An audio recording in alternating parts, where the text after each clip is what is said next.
Palestinian children are exposed and vulnerable to different types of violations. It can be either from Israeli forces or Israeli settlers. They raid the village, they do problems, they attack the houses, even in the middle of the night, even if the house has children, which leaves psychological effect on these children who are exposed to these violations from settlers. Settler violation can also happen in schools. For example, there are schools in some areas that children have to go through a road where there are settlers, and these settlers can harass them on their way to the school and back to their home. The rights of Palestinian children are exposing to Israeli violation on regular basis. So the Israeli violation to Palestinian children's rights, it's widespread, systematic, and institutionalized. Also, children in Palestine are vulnerable and exposed to the violation of housing. For example, in the Jordan Valley, a lot of children and their families have their repeatedly demolished. The children don't feel safe because they have no home.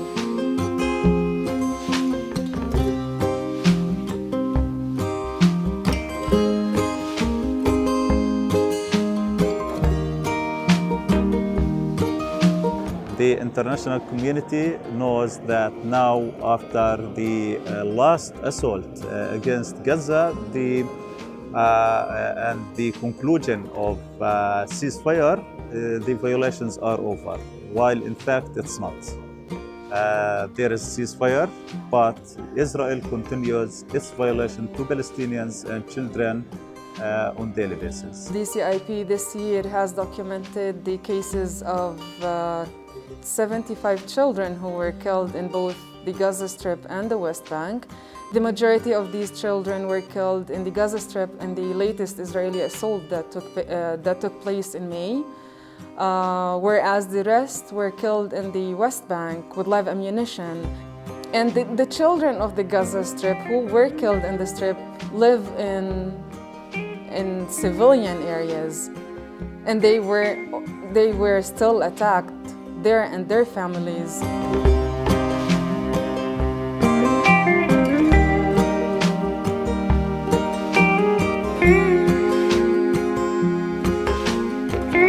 Currently, there's 4,600 Palestinian prisoners in the Israeli prisons. 200 of them, they are children under 18, and 36 women in detention, with 500 administrative detainees that they are arrested without any trial, without charges. Each year, between 500 to 700 Palestinian children are detained and prosecuted in the Israeli military court system. Approximately, DCI-P represents 120 Palestinian children in the Israeli military courts. They were facing collective punishments like transferring them from one prison to another, canceling family visits, isolation, and high fines, and raids on their sections that sometimes it ended up with severe physical attack on the prisoners. The majority of the cases of children who are arrested, this happens during the night while the children are sleeping. The soldiers raid their house, they wake them up, they ask them to get dressed, they blindfold them, they handcuff them, and they tell them that they are arresting them without giving the parents any warrant, any arrest warrant, without telling them where they are going or why they are being arrested. Every day there's raids to all of the Palestinian cities and villages and the new prisoners, and this is why the percentage and the total number of prisoners actually is not changing. It's around 5,000 all the time. Inside the interrogation, they are still ill-treated, threatened.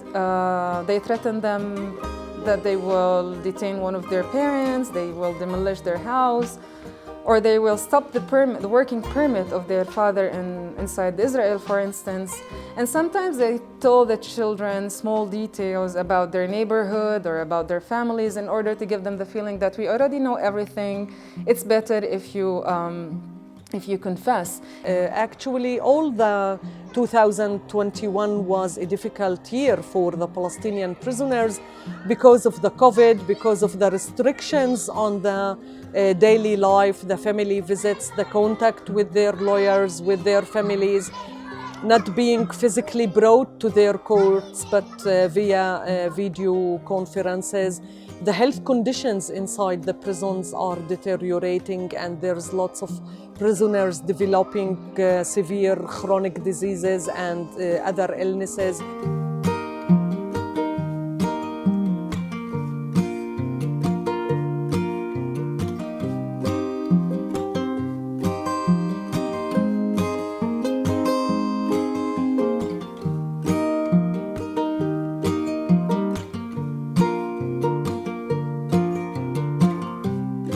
In the court, it's the first time they see their lawyer and their family. This session happens in Hebrew, a language not the family nor the children can understand. There are an interpreter, but usually the interpretation fails to give a full comprehensive translation for the family and the child. It's important to advocate for the rights of Palestinian children on the international level because DCI Palestine tried to work through the Israeli legal system. The majority of the Palestinian children are charged for stone throwing, and according to the Israeli military law, throwing a stone to a still subject can hold up to 10 years imprisonment, while if the stone was thrown to a moving military vehicle or a moving soldier, this can have up to 20 years imprisonment.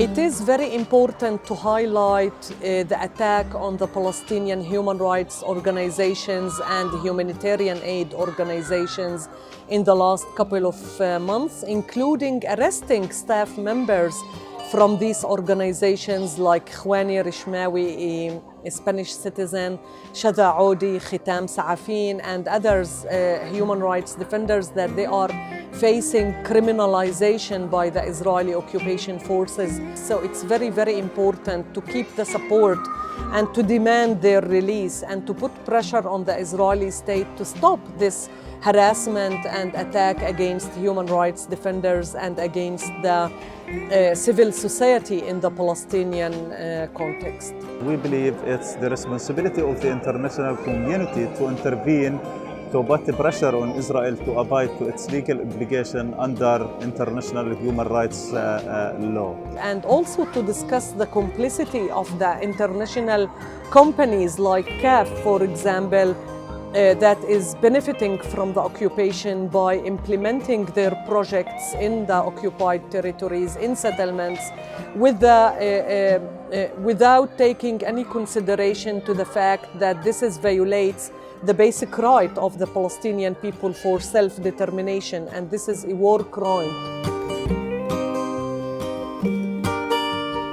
This partnership is very important in order to raise the awareness of the governments and also to put joint pressure on the parliamentarians, the politicians, in order to